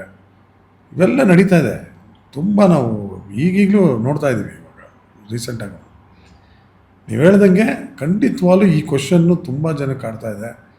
ಎಸ್ಪೆಷಲಿ ಆರ್ಟಿಸ್ಟ್ಗಳನ್ನೆಲ್ಲ ತುಂಬಾ ಕಡೆಗಣಿಸ್ತಾ ಇದ್ದಾರೆ. ಇಲ್ಲಿ ಮಾಡಬೇಕು ಖಂಡಿತವಾಗ್ಲೂ ಅವರು ಒಂದು ತಲೆ. ಆಮೇಲೆ ನೋಡಿ, ನಾನು ನಿಜವಾಗ್ಲೂ ಬೇರೆ ಲ್ಯಾಂಗ್ವೇಜ್ ಬೇರೆ ಅಂದರೆ ತೆಲುಗು ತಮಿಳೇ ತೊಗೊಳ್ಳಿ, ನೇಟಿವಿಟಿ ಬಿಡೋದೇ ಇಲ್ಲ. ನೋಡಿ ಎಷ್ಟು ಚೆನ್ನಾಗಿ ಹಳ್ಳಿ ಸೊಗಡದೇ ಸಬ್ಜೆಕ್ಟ್ ಮಾಡಿರ್ತಾರೆ. ಅದರಲ್ಲೇ ಆ ಹೀರೋಯಿಸಮ್ ಏನೋ ಮಾಡ್ತಾನೆ, ಮಧ್ಯದಲ್ಲಿ ಎಲ್ಲೋ ಸಿಟಿಗೆ ಹೋಗಿ ಅವನೊಂದು ಲೈಫ್ ಸ್ಟೈಲ್ ತೋರಿಸ್ಬಿಟ್ಟು ಮತ್ತೆ ಒಂದು ಇಲ್ಲಿ ಕನೆಕ್ಟ್ ಬಂದ್ಬಿಡ್ತಾರೆ. ಇಲ್ಲ ಹಂಗೆ ಮಾಡ್ತಾನೆ ಇಲ್ವಲ್ಲ. ಎಷ್ಟಿದೆ ನಮ್ಮಲ್ಲಿ, ಎಂತೆಂಥದ್ದಿದೆ. ನಮ್ಮ ಕನ್ನಡದಲ್ಲಿ ಎಷ್ಟು ಬೇಕು, ಕನ್ನಡದಲ್ಲೇ ಎಷ್ಟು ವಿಧವಾದ ಭಾಷೆ ಚೇಂಜ್ ಇದೆ. ನಾರ್ತ್ ಕನ್ನಡ ತೊಗೊಳ್ಳಿ, ಉತ್ತರ ಕನ್ನಡ ತೊಗೊಳ್ಳಿ, ಕರಾವಳಿ ಭಾಷೆ ತೊಗೊಳ್ಳಿ, ಕರಾವಳಿ ಯಾವ್ದಾದ್ರು ತೊಗೊಳ್ಳಿ, ಮಂಗಳೂರು ತೊಗೊಳ್ಳಿ, ಎಲ್ಲ ಈಗ ಹಂಗೆ ನೋಡೋಕೆ ಬರೋಲ್ಲ. ಮಂಗಳೂರು ಒಂದು ಲೆವೆಲ್ಗೆ ಚೆನ್ನಾಗಿ ಇದು ಮಾಡಿಕೊಂಡು ಒಂದು ಹೆಸರು ತಂದು ನಿಲ್ಲಿಸಿದ್ದಾರೆ, ಇಲ್ಲ ಅಂತಲ್ಲ. ಬಟ್ ಬರಬೇಕಲ್ಲ, ಎಲ್ಲರನ್ನೂ ತರಬೇಕಲ್ವಾ, ಮಾಡಬೇಕು, ಜೊತೆಗೂಡಬೇಕು. ನೀವು ಆ ಇಂಡಸ್ಟ್ರಿಗೆ ಬಂದ ಇಷ್ಟು ವರ್ಷಗಳಲ್ಲಿ ನಿಮ್ಮ ಜೊತೆಗೆ ತುಂಬ ಆತ್ಮೀಯರಾಗಿದ್ದಂತಹ ಕೆಲವರನ್ನು ಕಳ್ಕೊಬೇಕಾಗಿ ಬಂತು. ಅಂದರೆ ಅಂಬರೀಷ್ ಅವರ ಸಾವು, ವಿಷ್ಣುವರ್ಧನ್ ಅವರ ಸಾವು, ಪುನೀತ್ ರಾಜ್ಕುಮಾರ್ ಅವ್ರ ಸಾವು. ಅಂದರೆ ಜೊತೇಲಿ ಇದ್ವಲ್ಲ, ಜೊತೇಲಿ ಸಿನಿಮಾ ಮಾಡಿದ್ವಲ್ಲ, ಅದು ಹೊರಗಡೆ ಒಬ್ಬ ಫ್ಯಾನ್ ಆಗಿ ನೋಡೋದು ಬೇರೆ, ಆದರೆ ನೀವು ಒಂದು ಕುಟುಂಬದವರಾಗಿ ನೋಡೋದು ಬೇರೆ. ಆ ಇನ್ಸಿಡೆಂಟ್ಗಳನ್ನು ನೆನೆಸ್ಕೊಂಡ್ರೆ ಅವತ್ತಿನ ದಿನ ಒಬ್ಬ ಆರ್ಟಿಸ್ಟ್ಗೆ ಹೆಂಗಿರುತ್ತೆ? ಇಲ್ಲ, ನಿಜವಾಗ್ಲೂ ಹೇಳ್ತೀನಿ ಕೇಳಿ. ಇಲ್ಲ, ಈಗ ನೋಡಿ, ಅಣ್ಣ ಅವರು ಸಂಪೂರ್ಣವಾಗಿ ಒಂದು ಜೀವನ ನೋಡಿ ಹೋದರು, ದಾರಿ ತೋರಿಸ್ಬಿಟ್ಟು ಹೋದರು. ಅಂಬರೀಷನ್ನು ಅವ್ರ ಲೈಫ್ ಸ್ಟೈಲ್, ಅವರು ಕರೆಕ್ಟ್, ಆರೋಗ್ಯ ಅನ್ನೋದನ್ನು ಒಂದು ಕೇರ್ಲೆಸ್ ಬಿಟ್ಟರೆ ಅವ್ರ ಲೈಫ್ ಸ್ಟೈಲ್ ಚೆನ್ನಾಗಿ ದೇವರು ಚೆನ್ನಾಗಿ ಅವ್ರನ್ನ ಖುಷಿ ಪಡಿಸೇ ಕರ್ಕೊಂಡ್ರು. ನನ್ನನ್ನು ವಿಷ್ಣು ಸರ್ದು ಇರಬೇಕಿತ್ತು ಅವರು ಎಲ್ಲ. ನಾನು ವಿಷ್ಣು ಸರ್ದು ನಿಜವಾಗ್ಲೂ ನಾನು ಹತ್ತದಲ್ಲಿ ನೋಡಿದ್ದೀನಿ. ಸಾಯಕ್ಕೆ 1 ತಿಂಗಳಿದೆ ಅನ್ನುವಾಗಲೇ ನಾವು ಶೂಟಿಂಗ್ ಮಾಡಿದ್ವಿ ಜೊತೆ. ಆಮೇಲೆ ಸ್ಕೂಲ್ ಮಾಸ್ಟರ್ ಅಂತ ಅಲ್ಲಿ ಹಿಂಗೆ ಮಾತಾಡ್ತಾ ಏನೋ ಅಂದ್ಬಿಟ್ಟು, ಈಗಲೂ ರೆಗ್ಯುಲರ್ ಎಕ್ಸಸೈಸ್ ಇದೆಯಾ ಅಂತಂದೆ. ಅಂದೆ ನಾನು, ಇದೆಯಾ ಅಂತ ಕೇಳ್ತೀಯ, ಅವ್ನು ಎಗ್ರಿ ಕಾಲ್ನ ಹಿಂಗೆ ಸ್ಟ್ರೆಚ್ ಮಾಡಿ ಹಿಂಗೆ ಕೂತ್ಕೊಂಡು. ಹೌದಾ? ಅವ್ರು ಸಾಯೋದಕ್ಕೆ 1 ತಿಂಗಳಿಂದೆ ನಾನು ನೋಡಿರೋದು. ಅವ್ರು ಡಿಸೆಂಬರಲ್ಲಿ ಎತ್ತಿರೋ ಇದ್ದು ಅನಿಸುತ್ತೆ. ಡಿಸೆಂಬರಲ್ಲೇ ಫಸ್ಟು ಸೆಕೆಂಡ್ ಥರ್ಡಲ್ಲೇ 2009. ಇಲ್ಲ 30-31 ಹತ್ತಿರ ಅಶ್ವಥ್ ಅವರು ಹಿಂದೆ ಮುಂದೆ ಬರುತ್ತೆ. ಅದೇ ಡಿಸೆಂಬರ್ 30 ಅಥವಾ 29 ಅದು ತೀರೋಗಿತ್ತು. December 1st or 2nd 3rd shooting ಇತ್ತು ನಾವು. ಹಾಂ, ಅದೇ ತಿಂಗಳು 2009 ನನಗೆ ಚೆನ್ನಾಗಿ ಜ್ಞಾಪಕ ಇದೆ. ಸ್ಕೂಲ್ ಮಾಸ್ಟರ್ ಶೂಟಿಂಗ್, ಯಾಕಂದರೆ ಅವ್ರದ್ದು ಇದಾಗಿತ್ತು. ಡಬ್ಬಿಂಗ್ ಎಲ್ಲ ಮುಗಿಸಿದ್ರು. ಅಲ್ಲಿ ಶೂಟಿಂಗೆಲ್ಲ ಹಿಂಗೆ ಸ್ಟ್ರೆಚ್ ಮಾಡಿ ಹಿಂಗೆ ತೋರಿಸೋದು. ಅಂಥ ಮನುಷ್ಯ ಒಂದು ತಿಂಗಳಲ್ಲಿ ಅದು ಎಂಥ ಇದು ಮಧ್ಯರಾತ್ರಿ 2:15 ನಮ್ಮ ಇವನು ರವಿ ಫೋನ್ ಮಾಡ್ತಾನೆ, ಹಿಂಗೆ ಅಣ್ಣ ಹಿಂಗೆ ಹೋಗ್ತಾರೆ, ನಮ್ಗೆ ಈಗ ಬಂತು ಮೆಸೇಜ್, 2:15 ರಾತ್ರಿ ತೀರೋಗಿದ್ದು. ಅದು ತುಂಬ ಆಯ್ತು. ಅವರು ಇನ್ನೊಂದು 10 ವರ್ಷ ಅದು ಬೇಕಾದಂಥ ಇದು ಅವರೊಂಥರ ಆರ್ಟಿಸ್ಟ್ ವಿಚಾರದಲ್ಲಿ ಆ್ಯಕ್ಟಿಂಗ್ ಇನ್ನೂ ಮಾಡ್ತಾಯಿದ್ರು ಅವರು. ಅದೊಂದು ಅದು ಬಿಟ್ಟರೆ ನಿಜವಾದ ಪುನೀತದ್ದು ಮಾತ್ರ, ಈ ಪುನೀತದಾಗಲಿ, ಆ ಸಂಚಾರಿ ವಿಜಯ್ ಆಗಲಿ, ಇದರಲ್ಲಿ ಏನು ಎಂತೆಂಥ ಯಂಗ್ಸ್ಟರ್ಗಳು, ಈ ಮೊನ್ನೆ ದಿಲೀಪ್ ರಾಜ್, ಇವೆಲ್ಲ ಕೇಳ್ಬಿಟ್ರೆ ನಿಜವಾಗ್ಲೂ ತಡ್ಕೊಳಕ್ಕಾಗಲ್ಲ. ಚಿರು ಸರ್ಜಾ, ಅಯ್ಯೋ ಚಿರು ಸರ್ಜಾ ಪಾಪ, ಇವರೆಲ್ಲ ಏನಿದು ಹೆಂಗೆ ಇದು. ಆಮೇಲೆ ನೋಡಿ ಮೊನ್ನೆ ಇವತ್ತು ಯಾವುದೋ ನೋಡಿದೆ ಫೇಸ್ಬುಕ್ಕಲ್ಲಿ, ಯಾರೋ ಬಾಡಿ ಬಿಲ್ಡರ್ ಆ್ಯಕ್ಟರ್ ಅಂತ ಪ್ರೊಡ್ಯೂಸರ್ ಅಂತೆ, ಆ ಮುಂಚೆ ವಿಷ್ಣು ಅಂತ ಯಾರೋ ಹೆಸರು. ಆಮೇಲೆ ಈ ನಡುವೆ ಅಂತೂ ಬರೀ ಯಂಗ್ಸ್ಟರ್ಸೇ ನಾನು ನೋಡಿದಂಗೆ. ಆಫ್ಟರ್ ಪುನೀತೆ ಲೆಕ್ಕ ತೊಗೊಳ್ಳಿ ನೀವು, ಅಪ್ಪು ಆದಮೇಲೆ ಇವ್ರನ್ನೆಲ್ಲ ಈಗಲೂ ನಮಗೆ ಡೈಜೆಸ್ಟ್ ಮಾಡ್ಕೊಳಕ್ಕೆ ಆಗೋದಿಲ್ಲ. ಹೌದಾ ಅನಿಸುತ್ತೆ ಎದ್ಮೇಲೆ ನಮ್ಮ ಯೋಚನೆ ಮಾಡೋಕ್ಕಾಗಲ್ಲ, ಬೇಕು ಟೈಮು. ಆಮೇಲೆ ಪ್ರತಿಯೊಂದು ಹಬ್ಬದ್ದು, ಆಮೇಲೆ ಯಾವ್ದಾದ್ರು ಒಂದು ಕಾಸ್ ಬಗ್ಗೆ ಮಾತಾಡೋದು, ಇದೆಲ್ಲ ನಮ್ಮ ಅಪ್ಪು ಆಲ್ರೆಡಿ ಒಂದಷ್ಟು ವೀಡಿಯೋ ಮಾಡಿ ಬಿಟ್ಬಿಟ್ಟಿದ್ದಾರೆ. ಅದನ್ನು ಹಾಕಿದಾಗ ಅಪ್ಪು ಇದಾರಲ್ಲಪ್ಪ ಅನಿಸುತ್ತೆ. ಎಷ್ಟು ಬೇಜಾರಾಗುತ್ತೆ ಅದೆಲ್ಲ ನೋಡಿದ್ರೆ. ನಮಗೆ ಹಿಂಗಿರಬೇಕು, ನಮ್ಮ ಆ ಮನೆಗೆ ಹಿಂಗಲ್ವ, ಇದೆಲ್ಲ ತಡ್ಕೊಳಕ್ಕಾಗಲ್ಲ. ಬಟ್ ಆಮೇಲೆ ಒಂದು ರಿಯಾಲಿಟಿ, ರೆಡಿ ಇರಬೇಕು, ಎನಿ ಟೈಮ್ ರೆಡಿ ಇರಬೇಕು, ಏನು ಮಾಡೋಕ್ಕಾಗಲ್ಲ. ಯಾವತ್ತಾದ್ರೂ ಕಣ್ಣೀರು ಹಾಕಿದ್ದೀಯಾ ಅಣ್ಣ ಲೈಫಲ್ಲಿ? ಕಣ್ಣೀರ? ಅಯ್ಯೋ ಹಾಕಿದ್ದೀನಿ. ಅಯ್ಯೋ ಕಣ್ಣೀರು ಒಂದು ಲೆಕ್ಕಾಚಾರದಲ್ಲಿ ಹಾಕ್ತಾನೆ ಇರ್ತೀವಿ ಅಂತ ಹೇಳ್ಬೋದು ಬೇಕಾದ್ರೆ. ಯಾಕೆಂದರೆ ಹೆಂಗಿದ್ದಿದ್ದು ಲೈಫ್ಸ್ಟೈಲಿ, ಹೆಂಗಿದ್ವಿ, ಏನು ಮಾಡಿದ್ರು, ಹೆಂಗೆ ನಮ್ಮ ಮುಂದೆನೇ ಚೆನ್ನಾಗಿದ್ದವ್ರು ಹೆಂಗೆ ನಾಟಕ ಮಾಡ್ತಾರೆ. ಇವತ್ತು ಎಲ್ಲೆಲ್ಲೋ ಸ್ಥಾನದಲ್ಲಿದ್ದವರು ಬೆಂಗಳೂರು ಜಾಗ ಇರಲಿಲ್ಲ ಅವ್ರಿಗೆ, ಅಂಥವ್ರನ್ನ ನಾವು ಕರ್ಕೊಂಬಂದು ಬಿಟ್ಟು ಇದು ಮಾಡಿದ್ರೆ ನಾವು ನೆನೆಸ್ಕೊಳ್ಳಲ್ಲ. ಬೇಕಾಗಿಲ್ಲ, ನಾವು ಎಕ್ಸ್ಪೆಕ್ಟೇಷನ್ ಇಟ್ಕೊಂಡು ಮಾಡಿದವರಲ್ಲ, ನಾವು ಮಾಡೋದು ಇಲ್ಲ ಅದನ್ನ. ಆ ಥರ ಹಾಕಿದ್ವಿ. ಜಾಸ್ತಿ ಕಣ್ಣೀರು ಹಾಕಿದ್ರೆ ನಮ್ಮ ತಾಯಿ ತೀರೋದಾಗ ಅಷ್ಟೇ. ಭಾಳ ತುಂಬಾ ದುಃಖ ಆಗಿದ್ದು, ಅದು ಕಷ್ಟ, ಅದು ಭಾಳ ಕಷ್ಟ. ನಾನೇ ತಾಯಿಗೂ ಸಾವು ಆಗುತ್ತೆ ಅನ್ನೋದು ಗೊತ್ತಾಗಿದೆ ಅವಾಗ. ಅಂದರೆ ನಮ್ಮ ಸೆಲ್ಫ್ ಎಕ್ಸ್ಪೀರಿಯನ್ಸ್ ಆದಾಗಲೇ ಗೊತ್ತಾಗೋದು ಅಷ್ಟೇ. ಅದಕ್ಕೆ ನಾನು ಎಷ್ಟೋ ಜನ ಕೇಳ್ತಾ ಇರ್ತೀನಿ, ತಾಯಿ ಇರೋರು ದಯವಿಟ್ಟು ಬೇಡ, ಚೆನ್ನಾಗಿ ನೋಡ್ಕೊಳ್ಳಿ, ಎಷ್ಟೇ ಇರಲಿ ನೋಡ್ಕೊಳ್ಳಿ, ಅಲ್ಲಿಗೆ ಫಸ್ಟ್ ಕಾನ್ಸಂಟ್ರೇಟ್ ಮಾಡಿ ಆಮೇಲೆ ಏನಾದ್ರು ಮಾಡಿ ಅಂತ ಹೇಳೋದು ನಾನು ಅಷ್ಟೇ. ಪೊಲಿಟಿಕ್ಸ್ ಕಡೆ ಇಂಟ್ರೆಸ್ಟ್ ಇಲ್ವಾ ನಿಮಗೆ? ಅಯ್ಯೋ ಅದು ಇದ್ದಿದ್ರೆ ಇಷ್ಟೊತ್ತಿಗೆ ಸ್ಕೂಲಲ್ಲೇ ಲೀಡರ್ ಆಗಿದ್ದವ್ರಿಗೆ ನಾನು ಪಾಲಿಟಿಕ್ಸ್ಗೆ ಬರ್ಬೇಕು, ಅಥವಾ ನಿಮ್ಗೆ ಅಪ್ರೋಚ್ ಬಂದಿಲ್ವಾ? ಅಥವಾ ಇಲ್ಲ, ಅಯ್ಯೋ ಅಪ್ರೋಚ ಜಿಲ್ಲಾ ಪಂಚಾಯತ್ ಇದಕ್ಕೆ ಮಂಡ್ಯದಿಂದ 12 ಟಾಟಾ ಸುಮೋಲ್ ಬಂದಿದ್ದಾರೆ. ನಾನು ಇಲ್ಲ ಅಂತ ಹೇಳಿಸ್ಕೊಂಬಿಟ್ಟೆ ಮನೇಲಿ.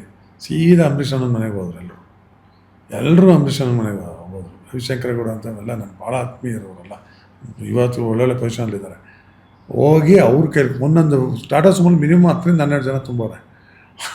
ಹೋಗಿ ಏನು ಬೇಡ, ಅವ್ರ ಕೈಲಿ ಒಂದು ಸೈನ್ ಹಾಕ್ಸಿ ನಾವು ಹೋಗಿ ಗೆಲ್ಸ್ಕೊಂಬರ್ತೀವಿ ಅಂತ ಅಂಬರೀಷ್ ಅಣ್ಣ ಫೋನ್ ಮಾಡ್ರಿ, ಎಲ್ಲ ಇದೆಯಾ ಹಿಂಗೆ ಹಿಂಗೆ ಅಂತ ಕೇಳಿದ್ರು. ಏನಣ್ಣ ಅದೇ ಹಿಂಗೆ ಹೋಗ ಇದು ಮಾಡೋದು, ಬರೀ ಹೋಗಿ ಸೈನ್ ಹಾಕಿ ನೋಡ್ಕೋತಾರೆ, ಏನು ಖರ್ಚೇನಿಲ್ಲ ಅಲ್ಲಿ, ಹೋಗು ಹಂಗೆ ಹಿಂಗೆ ಅಂತಾರೆ. ಅಣ್ಣ ಇಲ್ಲ, ನಾನು ಅಲ್ಲಿ ರಾಜಕೀಯ ನಾನು ಬರೋಲ್ಲ, ಇಡಪ್ಪ ಅಂತ ಹಿಂಗೆ ಅವ್ರು ಏನಾರು ಬೇಕಲ್ಲ ಇಡೋಣ ಅಂದ್ಬಿಟ್ಟು ನಾನು ಹಂಗೆ ಇಟ್ಬಿಟ್ಟು ಸುಮ್ಮನಾದಾರೆ. ಯಾಕೆಂದ್ರೆ ನಮಗೆ ಗೊತ್ತಿಲ್ಲದಿರೋದಕ್ಕೆ ಹೋಗಲ್ಲ. ಆಮೇಲೆ ಇವತ್ತಿಗೂ ಗೊತ್ತಿಲ್ಲ. ರೀಸೆಂಟಾಗಿ ಇದೇ ಕಾಂಗ್ರೆಸ್ ಬರೋಕ್ಕೆ ಮುಂಚೆನೂ ನನಗೆ ಭಾಳ ಆತ್ಮೀಯ ಒಬ್ಬ ಲಾಯರು, ಭಾಳ ಆತ್ಮೀಯ, ಮಾತಾಡಿ ದೊಡ್ಡವ್ರ ಹತ್ರ ಮಾತಾಡಿ ಜಸ್ಟ್ ಇದಕ್ಕೆ ಬಂದು ಪಾರ್ಟಿ ಇದಕ್ಕೆ ಫಂಕ್ಷನ್ಗೆ ಅಟೆಂಡ್ ಮಾಡಿ ಅಷ್ಟೇ ಇದಕ್ಕೆ ಅಂತ ಹೇಳಿ ಇದು ಮಾಡಿದರು. ನನಗೆ ಗ್ಯಾರಂಟಿನೇ ಇರಲಿಲ್ಲ ಕಾಂಗ್ರೆಸ್ ಮಾಡ್ತೀನಿ. ಅಯ್ಯೋ ಆಮೇಲೆ ಎಲ್ಲ ಯಾಕಪ್ಪ ಪಕ್ಷ ಶಾಸನ ಅಂದ್ಬಿಟ್ಟು ಕ್ಯಾನ್ಸಲ್ ಮಾಡಿದೆ. ನೋಡ್ರಿ ಇವತ್ತು ಆ ಜಾಗದಲ್ಲಿ ಯಾರು ಇರಬೇಕು ಬೇರೆಯವ್ರು ಇದ್ದಾರೆ, ನಮ್ಮವರು ಇದ್ದಾರೆ ಅಷ್ಟೇ.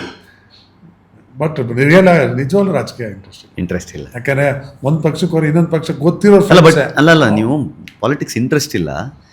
ಬಟ್ ಆದರೆ ನೀವು ಸಾಕಷ್ಟು ಸಲ ನನ್ನ ಜೊತೆ ಚರ್ಚೆ ಮಾಡೋದಕ್ಕೂ ಪಾಲಿಟಿಕ್ಸ್ ಅಂದ್ರೆ ಕೇಳ್ತೀರಾ ಅದ್ಯಾಕೆ ಹಂಗಾಯ್ತು, ಇದ್ಯಾಕೆ ಹಿಂಗಾಯ್ತು, ಇವಾಗ ಬರ್ಬೇಕಾದ್ರೂ ಏನೋ ಕೇಳ್ತಾ ಇದ್ರಿ ನೀವು. ಹೌದು, ಹೌದು. ಇಂಟ್ರೆಸ್ಟ್ ಅಂತೂ ಇದೆಯಲ್ಲ, ಅದಕ್ಕೋಸ್ಕರ ನಾನು ನಿಮಗೆ ಹಿಂಗೆ ಇಲ್ಲ ಕೇಳಿಲ್ಲ. ಬಟ್ ಹಿಂಗಿರ್ತಾರಲ್ಲ, ಹಿಂಗೆ ನೋಡಿ ಚೆನ್ನಾಗಿ ಬಾಯಿಗೆ ಬಂದಾಗ ಬೈಕೊಂತಿರ್ತಾರೆ ಸಂಸಾರನ, ಸಾವಿಗೆ ಒಟ್ಟಿಗೆ ಹೋಗ್ಬಿಟ್ಟಿರ್ತಾರೆ. ಅದು ಓಕೆ, ಅದು ಮಾನವೀಯತೆ ಗ್ರೇಟ್ ಅಂತ ಅನ್ಬೋದು. ಬಟ್ ಅದು ಮತ್ತೆ ಬಂದ್ಮೇಲೆ ಮತ್ತೆ ಬೈತಾ ಇರ್ತಾರೆ. ಆಮೇಲೆ ನಟರು ಯಾಕೆ ಹೋಗ್ಬಾರ್ದು ಅಂದರೆ, ಈಗ ನೋಡಿ BJP ಅವರು ಕ್ಲೋಸ್ ಫ್ರೆಂಡ್ಸ್ ಇರ್ತಾರೆ, ಕಾಂಗ್ರೆಸ್ಸು ಇರ್ತಾರೆ, ದಳನೂ ಇರ್ತಾರೆ. ನೀವು ಯಾವುದೋ ಒಂದು ಪಕ್ಷಕ್ಕೆ ಹೋದರೆ ವಿಧಿ ಇಲ್ಲದೆ ಬೈಬೇಕು, ನಿಮ್ದು ಯಾವುದೋ ಮೈನಸ್ ಪಾಯಿಂಟ್ನೆಲ್ಲ ಎತ್ಕೊಂಡು. BJP ಹಂಗೆ ಮಾಡ್ತು, ದಳ ಹಿಂಗೆ ಮಾಡ್ತು ಅಂದ್ರೆ ಕಾಂಗ್ರೆಸ್ಸಲ್ಲೇ ಇದ್ರೆ ಅಲ್ಲಿ ಮುಗೀತು. ಇನ್ನು ಅವರು ಎತ್ಕೊಂತಾರೆ, ಅವನೇನಿದೆ ಯಾಕೆ ಮಾಡೋ ಇವ್ನಿಗೇನು ಗೊತ್ತು ಅಂತ ಮಾತಾಡ್ತಾರೆ. ಹೋಯ್ತಾ ಅಲ್ಲೇ ಆ ಬಾಂಧವ್ಯ ಹೋಯ್ತು. ಯಾಕೆ ಬೇಕು ಪಕ್ಷ, ಅದು ರಾಜಕೀಯನೇ ಬೇಡ ಅಂತ ನಾವು ದೂರ. ಒಂದೊಂದಾಗಿ ಇವತ್ತು ಕನ್ನಡ ಇಂಡಸ್ಟ್ರಿಯನ್ನು ಅಂತಾರಾಷ್ಟ್ರೀಯ ಮಟ್ಟದಲ್ಲಿ ತಲುಪಿಸ್ಬೇಕು, ರೀಚ್ ಮಾಡಿಸ್ಬೇಕು ಅಂತ ಹೇಳಿ ಕಳೆದ ಕೆಲವು ವರ್ಷಗಳಿಂದ ರಾಕಿಂಗ್ ಸ್ಟಾರ್ ಯಶ್ ಅವರು ಒಂದು ಬಹಳ ದೊಡ್ಡ ಪ್ರಯತ್ನಕ್ಕೆ ಬಿದ್ದಿದ್ದಾರೆ. ಅವ್ರು ಇವಾಗ ಬಾಲಿವುಡ್ನ ಸಿನಿಮಾಗಳಲ್ಲಿ ಬ್ಯುಸಿಯಾಗಿದ್ದಾರೆ. ಟಾಕ್ಸಿಕ್ನ ಟ್ರೈಲರ್ ನೋಡಿದ್ರೆ ಅದು ನೆಕ್ಸ್ಟ್ ಲೆವೆಲ್ ನೋಡಿದ್ರೆ ಇದು ಏನು ಗುರು ಹಿಂಗೆ ಮಾಡಿದ್ದಾರೆ ಅನ್ನೋ ಫೀಲಲ್ಲಿದೆ. ಧರ್ಮಣ್ಣ ಯಶ್ ಅವ್ರನ್ನ ನೋಡುವ ರೀತಿ ಅಲ್ಲ, ಎಂಥ ಗ್ರೇಟ್ ಅಲ್ವಾ. ಅಷ್ಟು ಕಡಿಮೆ ಅವಧಿಯಲ್ಲಿ ಯಾವುದೂ ಅಡಚಣೆ ಬರದೆ ಅವ್ರಿಗೆ, ಯಾವುದೇ ಥರದ ಅಡಚಣೆ ಒಂದ್ಸಲಿ ಹಿಂಗೆ ನುಗ್ಗಕ್ಕೆ ಸ್ಟಾರ್ಟ್ ಆದಾಗಿಂದ ಅದರಲ್ಲೂ ಧೈರ್ಯನೂ ಮಾಡಿ ಪ್ರೊಡಕ್ಷನೂ ಮಾಡಿಕೊಂಡು ಎಲ್ಲ ಥರದಲ್ಲೂ ಬೆಳೆದು ಬಂದು ಇನ್ನೂ ಎಲ್ಲೋ ಏನಿದೆ ಅಂತಲೇ ಗೊತ್ತಾಗ್ತಿಲ್ಲ. ಇನ್ನೂ ಏನಿದೆ ಅವ್ರಿಗೆ, ಇನ್ನೂ ಪೊಟೆನ್ಷಿಯಲ್ ಏನಿದೆ ಅಂತಲೇ ಜಡ್ಜ್ ಮಾಡೋಕ್ಕಾಗ್ತದೆ. ಇದು ಎಂಡ್ ಅನ್ನೋದೇ ಇಲ್ವಲ್ಲ ಅವ್ರಿಗೆ. ನೋಡ್ತಾ ಇದ್ದೀವಲ್ಲ ಇನ್ಫಿನಿಟಿ ಈಗ ನೋಡಿ. ಈಗ ಇದು ಟಾಕ್ಸಿಕ್ ಬಂದು ಇನ್ಕ್ಲೂಡಿಂಗ್ ಇಂಗ್ಲೀಷಲ್ಲಿ ಬರ್ತಾ ಇದೆ. ಇಂಗ್ಲೀಷಲ್ಲಿ ಎಷ್ಟು ಇಂಟರ್ವ್ಯೂಸ್ ನೋಡಿದೆ ನಾನು, ಎಲ್ಲ ಹೆಂಗೆ ಹೊಗಳ್ತಾ ಇದ್ದಾರೆ, ಎಲ್ಲ ಇದು ಮಾಡ್ತಾ ಇದ್ದಾರೆ. ಆ್ಯಕ್ಚುಲಿ ನನಗೆ ಅವರು ಘಟ ತೆಗ್ದಿರೋದು ನೋಡಿ ಮೋಸ್ಟ್ ಅವರೇ ವಿಲನ್, ಅವರೇ ಹೀರೋ, ಆ ಥರ ಇದೆ ಸಿನಿಮಾ. ಯಾವುದೋ ಒಂದು ಫೈಟ್ ನೋಡಿದೆ, ಆ ಥರ ಅನ್ನಿಸ್ತು ನನಗೆ, ಅದು ಗೊತ್ತಿಲ್ಲ. ಆ ಥರ ಈಗ ಆಮೇಲೆ ಏನೋ ಒಂದು ಡಿಫ್ರೆನ್ಷಿಯೇಷನ್ ಬರ್ತಾನೇ ಇದೆ. ಜೊತೆಗೆ ರಾಮಾಯಣ ಎಂಥ ರೋಲ್ ಅದು, ರಾವಣನ ರೋಲ್. ಬೇರೆ ಎಂಥ ಪಾಸಿಟಿವ್ ರೋಲ್ ಇರಲಿ, ರಾವಣನ ಮುಂದೆ ಅವತ್ತಿನ ಕಾಲಕ್ಕೆ ರಾಮಾಯಣ ಆ ದಪ್ಪಗಿರೋ ರಾವಣನ ರೋಲ್ ಮಾಡಿದವನೇ ನಮಗೆ ರೋಲ್ ಮಾಡಲು. ಕರೆಕ್ಟ್ ಹೌದು. ಇವತ್ತು ನೆನಪಲ್ಲಿದೆ ಆ ರಾವಣ ಕೊಡೋ ಕಾಟ, ಆಂಜನೇಯ ಬಂದಾಗ ಇದು ಮಾಡೋದು, ಸೀತೆಗೆ ಕೇಳೋ ಪ್ರಶ್ನೆ, ಆ ಒಂದು ಋಷಿ ಡ್ರೆಸ್ಸಲ್ಲಿ ಹೋಗಿ ಅವ್ನು ಇದು ಮಾಡೋದು, ಜ್ಞಾಪಕ ಇರೋದು ರಾಮನ ಕ್ಯಾರೆಕ್ಟರ್ಗಿನ್ನ ನಮಗೆ ರಾವಣನ ಕ್ಯಾರೆಕ್ಟರ್ ಅಂಥವ್ರೆ. ಇಲ್ಲಿ ಎಷ್ಟಂತ ಸ್ಮಾರ್ಟ್ ಆಗಿರೋ ವಿಲನ್ ಆಗಿ ಮಾಡ್ತಿದ್ದಾರೆ ಅಂದರೆ ಅದು ರಾವಣನ ರೋಲ್ ಮಾಡ್ತಾರೆ. ಹೆಂಗಿರುತ್ತೆ, ಗ್ರೇಟ್ ಜರ್ನಿ.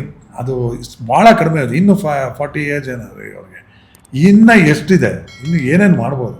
ನಿಜವಾದ ಕನ್ನಡ ಇಂಡಸ್ಟ್ರಿಗೆ ಗ್ರೇಟ್ ಅಸೆಟ್. ಅದ್ರ ಬಗ್ಗೆ ಮಾತಾಡೋಂಗಿಲ್ಲ. ಅದನ್ನು ಯಾರು ಜಡ್ಜ್ ಮಾಡಿ ಹಿಂಗೆ ಇರ್ಬೋದು, ಹಿಂಗಿರುತ್ತೆ ಲೈಫ್, ಹಿಂಗೆ ಟ್ಯಾಲೆಂಟ್ ಇದೆ ಹೋಗುವಂತ ಯಾರು ಹೇಳಿದ ಮುಂದೆ ತಳೆದ್ರು ನಿಜವಾಗ್ಲೂ ಗ್ರೇಟ್. ಥ್ಯಾಂಕ್ ಯು ಅಣ್ಣ. ಇಷ್ಟೊತ್ತು ಸಾಕಷ್ಟು ವಿಚಾರಗಳನ್ನು ಚರ್ಚೆ ಮಾಡಿದ್ವಿ, ಸಾಕಷ್ಟು ವಿಷಯ ಮಾತಾಡಿದ್ರಿ, ಮನಸ್ಸು ಬಿಚ್ಚಿ ಸಾಕಷ್ಟು ವಿಚಾರಗಳನ್ನು ಹೇಳ್ಕೊಂಡಿದ್ದೀರಿ. Thank you so. ನಿಮ್ಗೆ ಏನಾದರೂ ಹೇಳಬೇಕು ಅಂತಿದೆಯಾ? ನನಗೆ ಕೀರ್ತಿ ಜೊತೆ ಏನು ಕಿರಿಕಿಲ್ದೆ ಚೆನ್ನಾಗಿ ಮಾತಾಡೋ ಅವಕಾಶ ಸಿಕ್ಕಿದೆ, ನನಗೆ ಖುಷಿ ಆಯ್ತು. ತುಂಬಾ ಚೆನ್ನಾಗಿದೆ. ನೀವು ನೋಡಿದಿಲ್ಲ ನಾನು ಕಿರಿಕಣ್ಣ, ಅದೇ ನಂಗೆ ಗೊತ್ತಿಲ್ಲ. ಬಟ್ ಕೀರ್ತಿ ಅಂತ ಯಾಕೆ ಅದ್ಯಾವುದೋ ಒಂದು ಕೆಲಸ RJ ಆಗಿದ್ದಾಗ ಒಂದು ಪ್ರಿಫಿಕ್ಸ್ ಬಂತು. ಬಟ್ ನೀವು ನನ್ನ ಇಷ್ಟು ವರ್ಷದಿಂದ ನೋಡ್ತಾ ಇದ್ದೀರಿ, ಅದಕ್ಕೆ ಗೊತ್ತಾಗಲಿಲ್ಲ. ಏನೋ ಕಿರಿಕ್ ಆಗ್ಬೋದು ಅನ್ಕೊಂಡು ಏನೂ ಆಗಲಿಲ್ಲ. Thank you so much. Thank you so much. ಇದಾಗಿತ್ತು ಧರ್ಮಣ್ಣ ಅವ್ರ ಜೊತೆಗಿನ ಪಾಡ್ಕಾಸ್ಟ್. ಮತ್ತೊಬ್ಬ ಅತಿಥಿ ಜೊತೆ ಮತ್ತೆ ಸಿಗ್ತೀನಿ. ಸಬ್ಸ್ಕ್ರೈಬ್ ಮಾಡಿ, ಬೆಲ್ ಬಟನ್ ಒತ್ತಿ ಮರಿಬೇಡಿ. ಇದು ಕಿರಿಕ್ ಕೀರ್ತಿ ಯೂಟ್ಯೂಬ್ ಚಾನಲ್.